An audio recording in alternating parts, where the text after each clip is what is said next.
we said that it's numbers that contain one real number and one imaginary number. We're going to go ahead and continue seeing them in this form.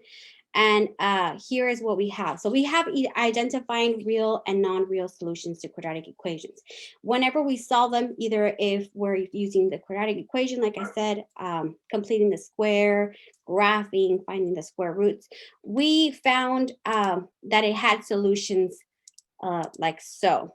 So for example, whenever we took the square root of a number, we had x equaled plus or minus the square root, for example, of 4, right? From here, we're then able to see that, yes, we have two solutions.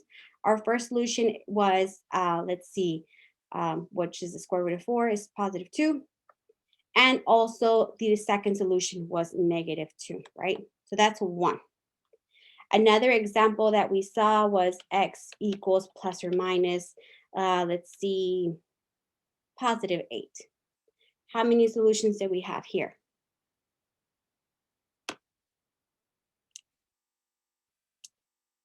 We had 2 as well. We had positive 8 and also negative 8. Now we're going to go ahead and see other types of solutions where we have what we call non-real solutions. And this is what we were introduced to as imaginary solutions. So this is where we're going to go ahead and start seeing our solutions. For example, we have x equals, let's see, plus or minus 6i, which means that I have my solution as positive 6i and a negative 6i. And also, let's see, we're going to go ahead and start seeing them in complex form also, where we have, let's see, for example, 1 plus or minus, let's see, 2 square roots of, let's see, 2i. So here we have our positive solution, 1 plus 2 square roots of 2i, and also 1 minus 2 square roots of 2i, right? So we have different types of solution. This is what we call our real solutions, meaning they're made out of real numbers, like 2, negative 2, 8, negative 8. And over here we have imaginary solutions, meaning non-real solutions. We have 6, negative 6. Over here we have a complex version of 1 plus 2 square roots of 2i and 1 minus 2 square roots of 2i, right? So these are just examples that we're going to go ahead and see of what it is to see a real and non-real solution. So how do we solve for this? Let's go ahead and do this one first. Let's do example A. And here it says graph and state how many real solutions.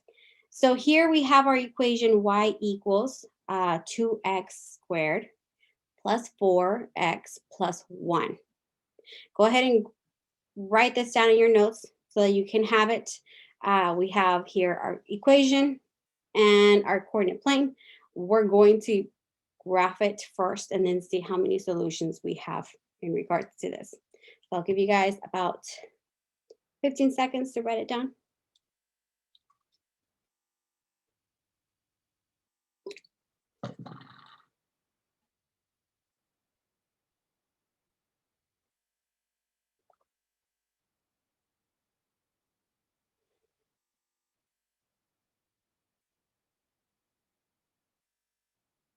All right. Does everybody have this? Just give me a thumbs up.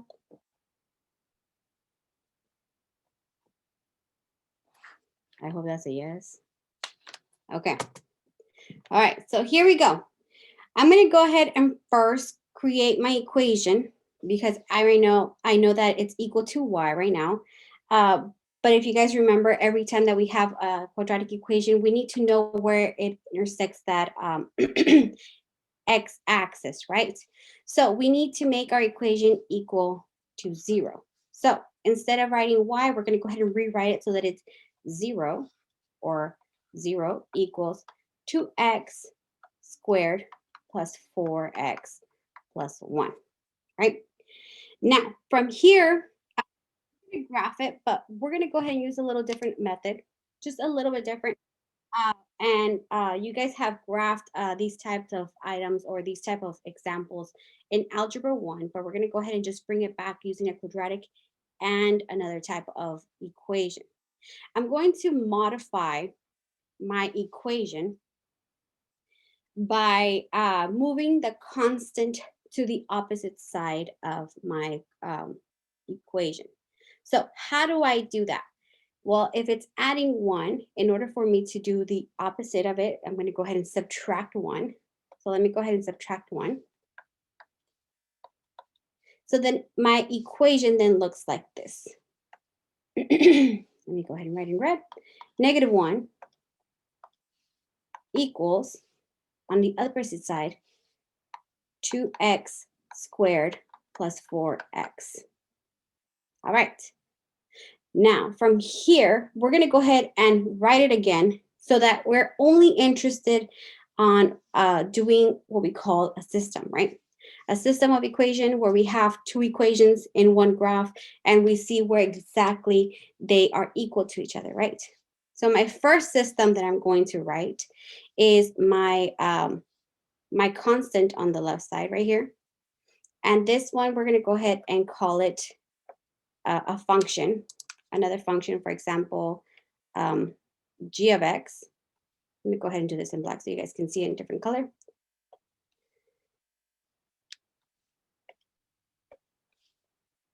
G of x. And I'm going to make g of x equal to my left side, which is negative 1, right? My right side is going to be my function, f of x. And my function here, sorry, is 2x squared plus 4x. So I'm interested to know when these two items are equal, just how they are in this form right here in this equation. Now, I'm going to go ahead and graph the first one. The first one is g of x equals negative 1. And you guys remember that whenever we graph a constant, it's going to be 1. So let's go ahead and graph my, oh, sorry, my g of x. So here's g of x. And it goes negative 1, and it looks like this. Now I'm going to graph now f of x. Let me write g of x on the side. I'm going to graph f of x, but this time I'm going to use my classic table. So since it's a quadratic, I have 2x squared plus 4x. I'm going to write my classic table. And what domain am I going to use? Can you guys tell me?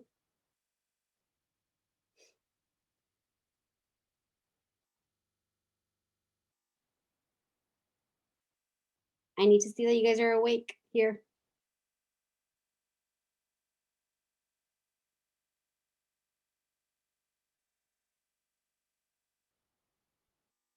Thank you, Ayla. -2, -1, 0, 1, and 2. So we're going to go ahead and use that beautiful domain that we've been using. And we know what to do with those numbers. So since we already have our domain of -1, I'm sorry, -2, -1, 0, 1, and 2, let's go ahead and find our y values, or in this case, our f of x values. So that we're able to graph it. So here's f of x, right? So I'm going to go ahead and do the first two. Let's see. I have f of x, -2 equals 2, -2 squared plus 4, and -2x, right? So, or -2, sorry, for x. So from here we have, let's see, -2 squared is 2, 4 times 2 is 8. -4 times, sorry, 4 times -2 is -8.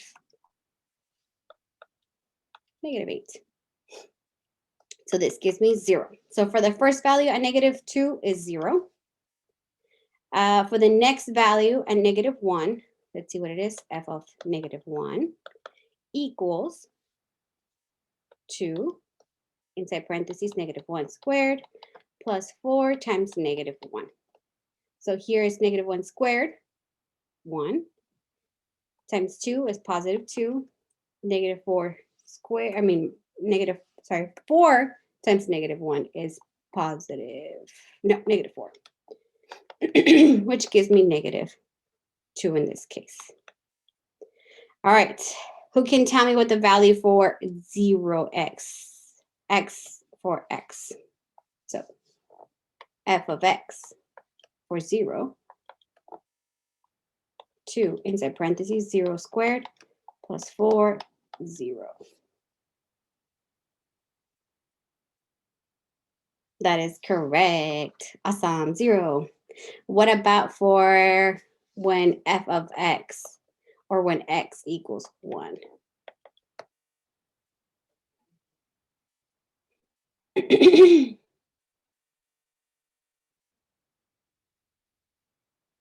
Katia got it. She has it. 6. And for f of 2, this one's 6.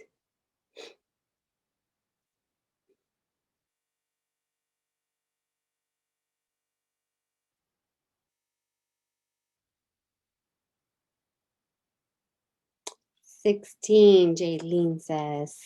Katia says 16 question mark. That is correct. So let's go ahead and graph our beautiful parabola here that we have. Notice that we're just looking at the f of x portion, just that little portion. And we're going to go ahead and see where exactly does it equal its g of x. So let's go ahead and graph it. Let's see negative 2, it's at 0.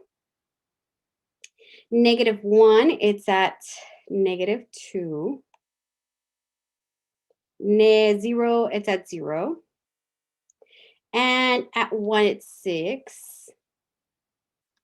And 2, it's 16. We know that it goes way past, or it surpasses our graph here, but it's okay. I know it's somewhere up here, I'm assuming. All right, so let's go ahead and graph our beautiful parabola. I know that these two mirror image each other. So I'm going to go ahead and create my parabola.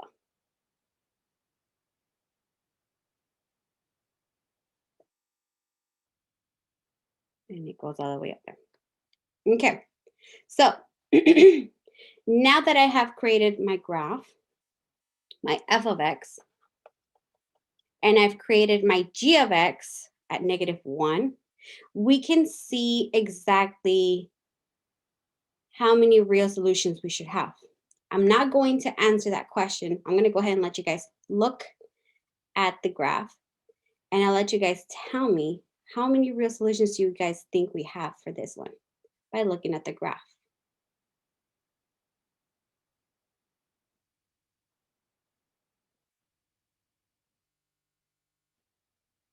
So real solutions, we want to know when these two are equal to each other. When or how many solutions do you think we have that are real? Can somebody tell me? Again, it's whenever we have these two intersection. 1 question mark. All right, so I'll let you guys think. Darren says 2. Okay, we're going to go ahead and do the next example. It's very similar, but I'm going to go ahead and just change the equation so that we are seeing it. But instead of having 1, I have this equation. Let's see, let me write it in green. Y equals 2x squared plus 4x plus 2. What is so different from this equation to this equation?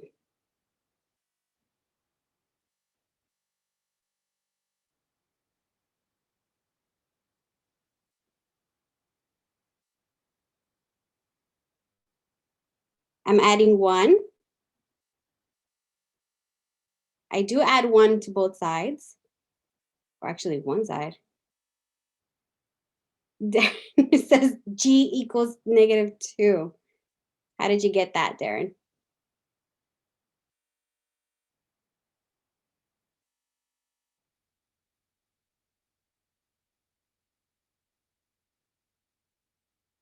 Don't be scared, guys. You guys can unmute yourselves. So you don't have to be typing the whole entire item. So Darren says we make y equals 0 for this one. So 0 equals 2x squared plus 4x plus 2. And then we have to move that constant to the left side. So we have to subtract 2 on both sides, okay? We get negative 2 equals 2x squared plus 4x. And we create a different system. So let's go ahead and create our second system for this example. Here's my system, g of x. For this equation equals negative 2. Notice it's my left side. My function remains the same, if you notice. 2x squared plus 4x.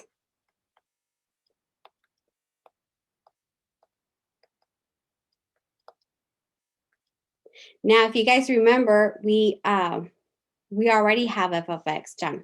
All that work is already here. We just need to draw g of x. So let's go ahead and construct our g of x or graph it into our graph. And it's at negative 2. So we want to know where exactly it intersects. So here's g of x for my second equation. So here's g of x. Oops, wrong one. G of x when g of x is negative 2. This is g of x when it's equal to negative 1. So how many solutions do you think we have here? I'm not going to answer your question yet. I'm going to go ahead and just let you guys look at the graph.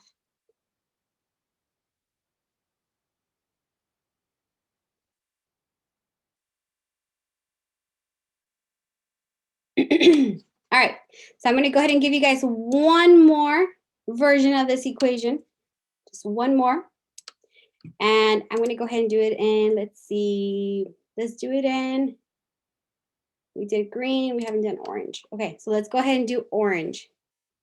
So here we have y equals 2x squared plus 4x plus 3 in this case.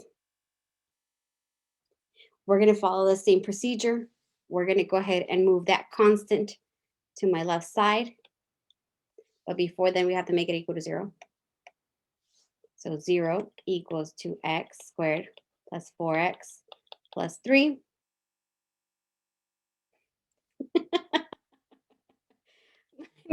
minus 3. We get our negative 3 equals 2x squared plus 4x. So yes, something does change. We just have a different system. So let me go ahead and write the system for this version here. Here is my system. Here's my g of x. G of x for our next one is negative 3. Notice it's my left side. My right side remains the same. So we still have our function, f of x, 2x squared plus 4x. So here we would know that this particular g of x is now towards over here, towards the bottom at negative 3. So here's g of x for our third example, negative 3. So let's see. Our function remained the same, f of x, for all 3 examples. Now, the only thing that changed was that constant that was added towards the end, right? So here we have when our constant or our g of x was negative 1. Here our constant was 2. G of x is negative 2.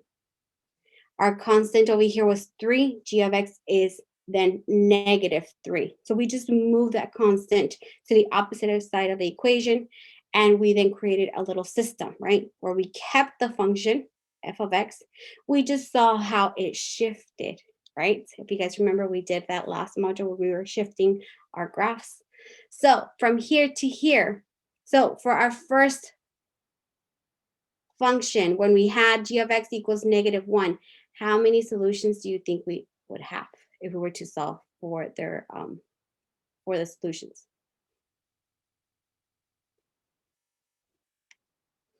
For this one, we would have 2 real solutions.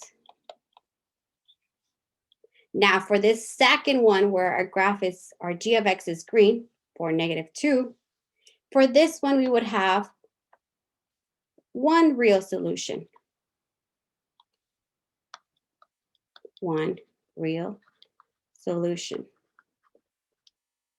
For our last example, when our g of x equals -3, for this one we would have no real solution.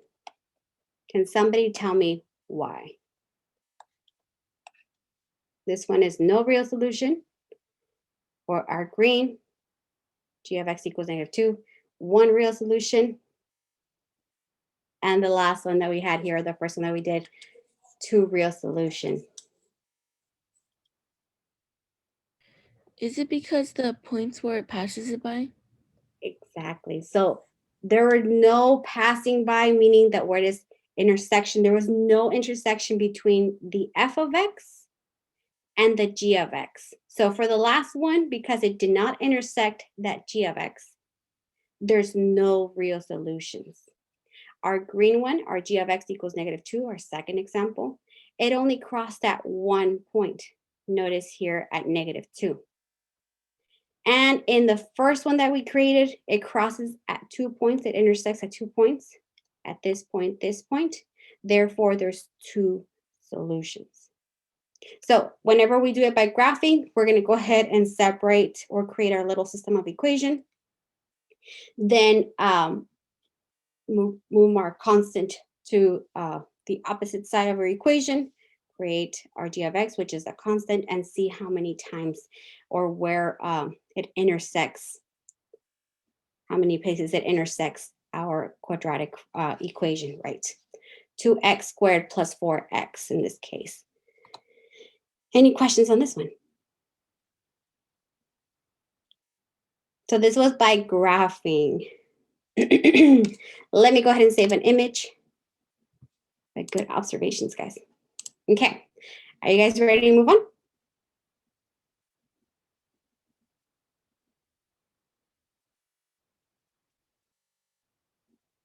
Yes, Darren, the intersections on the points are real solutions. So yes, these are real solutions. There's no intersection here, meaning there's no real solution. There's no intersection. Okay, all right, so let's go ahead and move on to example number 2. We're going to go ahead and solve it by completing the square. So if you guys remember last time I gave you guys the academy or the activity for you guys to recall the method, we're going to go ahead and do that method in order for us to find or state whether the solutions are real or not. So let's go ahead and complete the square. If you guys remember completing the square, first step was to see if it's written in standard form.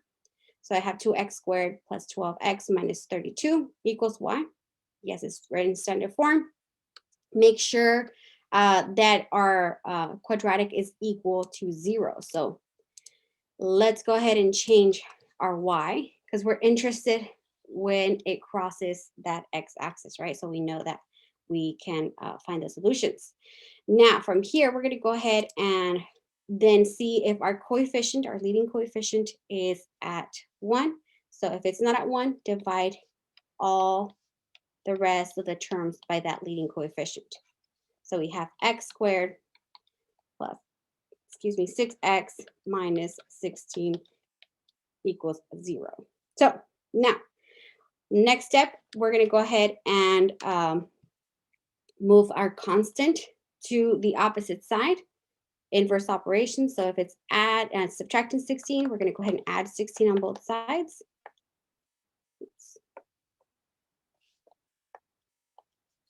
Now here we have our leading coefficient, our next term, 6x, plus we're going to go ahead and leave that empty space equals 16 plus that same empty space, right? So we're going to go ahead and complete the square now.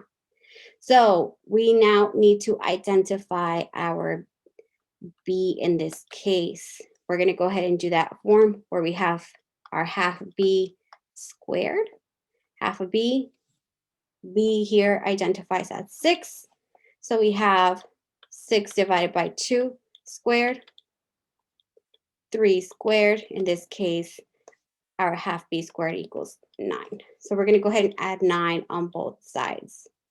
Now, once we have written this way, we can go ahead and simplify. So x squared plus 6x plus 9 equals, over here, it should be 25.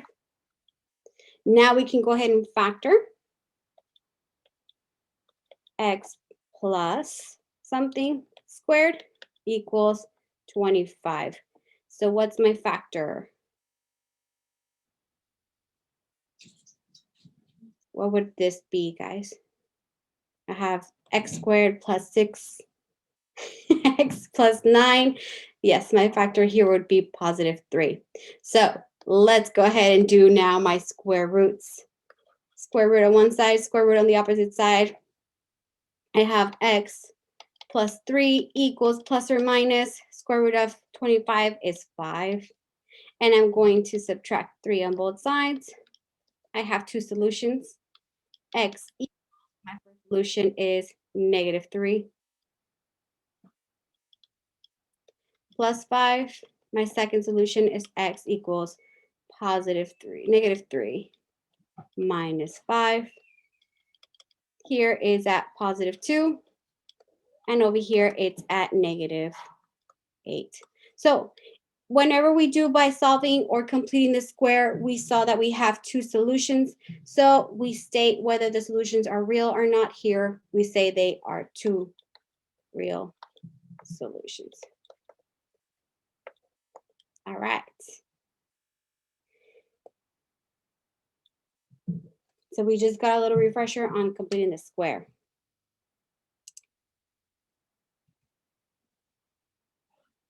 Okay, I'm going to go ahead and go on to example number 4. Now, this example says the same. Solve by completing the square. State whether the solutions are real or non-real. So how do we complete the square? What's my first step? Can somebody tell me?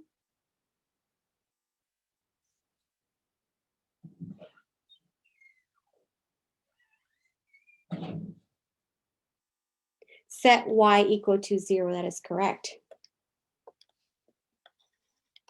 So we have x squared minus 2x plus 7 equals 0. What's my next step?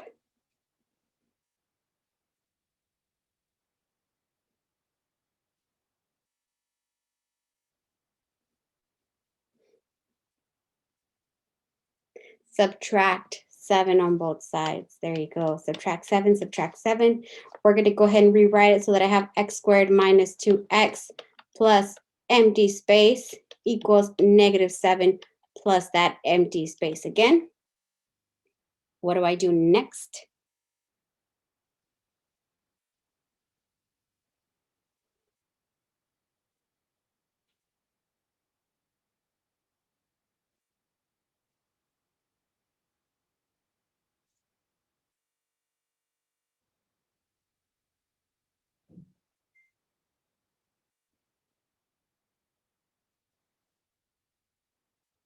Remember, we have an empty space, so we have to fill it in with our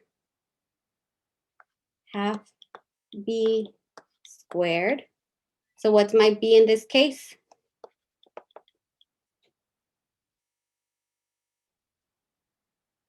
Negative 2. So therefore, half b squared is, thank you, Ayla. Thank you, Lisa.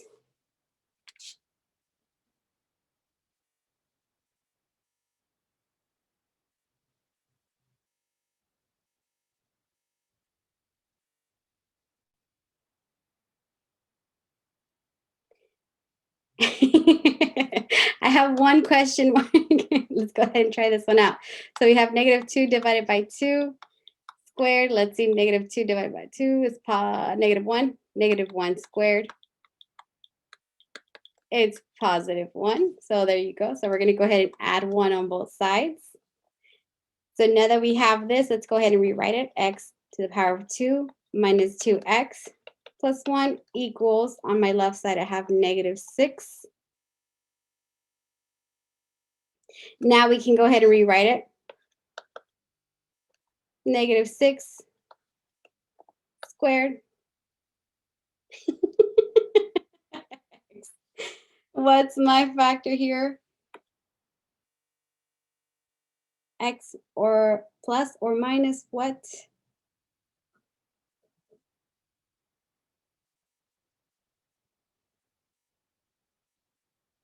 If you guys forgot factoring, you guys can use the method where you find the product and you find the sum. So the product, what times what is +1, what plus what is -2. These numbers will always be the same number because we're completing the square.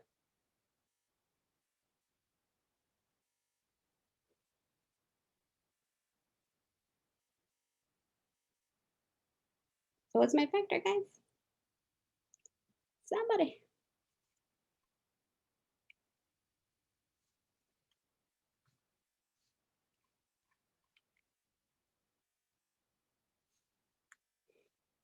-2 maybe. So what two numbers multiply? So this is my product.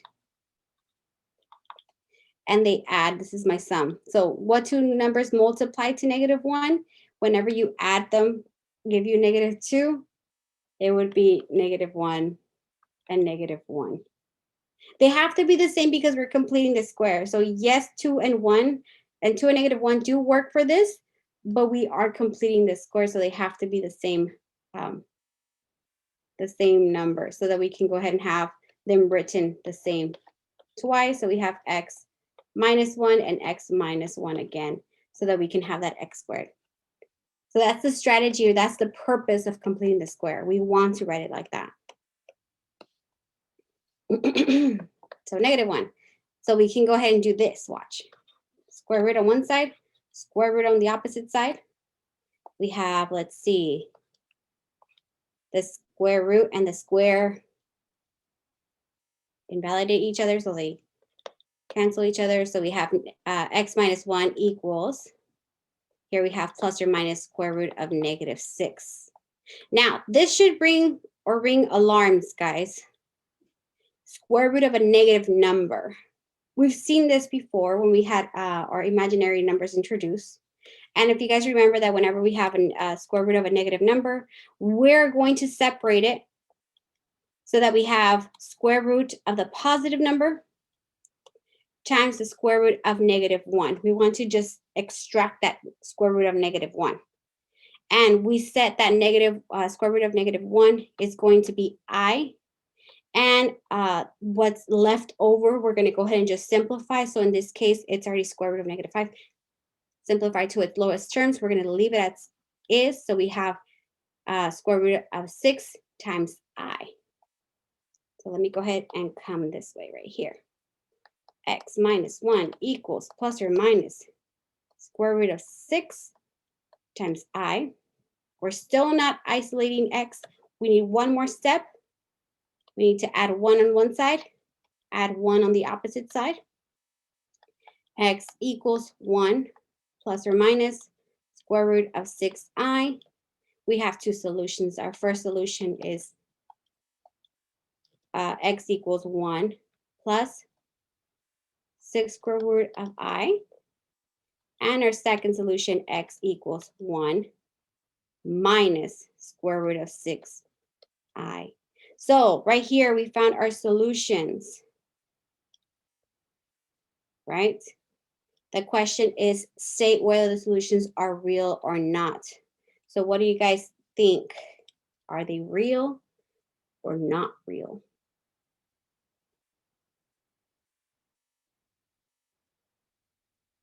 They're there's not real, they're not real solutions in this case. So not real solutions. So because we have that imaginary number in there, we have that complex number included as well. So there's no real solutions, not real solutions in this case. So if we were to graph it, obviously it would not go through that g of x that we would make our g of x would equal 7 here in this case. Any questions for this section, this part? So we learned how to solve by graphing, and we learned how to solve by completing the square. Any questions?